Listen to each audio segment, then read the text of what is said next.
আসসালামু আলাইকুম গাইস, সবাইকে জানাই শুভ সকাল।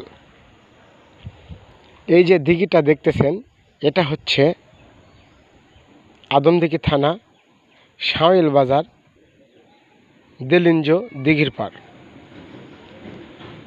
আজ বিকাল 4 ঘটিকায় এই দিঘিতে টিকিট দেওয়া হয়েছে। তো যারা যারা মাছ ধরার ইচ্ছুক এবং যারা যারা মাছ ধরা দেখতে পছন্দ করেন, তারা অবশ্যই আজকে বিকাল 4 ঘটিকায় এখানে আসবেন। ওই যে সিটগুলো দেখতেছেন, আমি ভালো করে দেখাই। ওই যে সিট দেখতে পাচ্ছেন আপনারা, এই সিটগুলোতেই বড়শি এবং হুইল দিয়ে মাছ ধরা হবে এখানে। আপনারা অবশ্যই আসবেন। বিশাল বড় দিঘি। এই দিঘিটা কত বিঘা আমার জানা নাই, আপনাদের জানা থাকলে অবশ্যই কমেন্ট করবেন প্লিজ।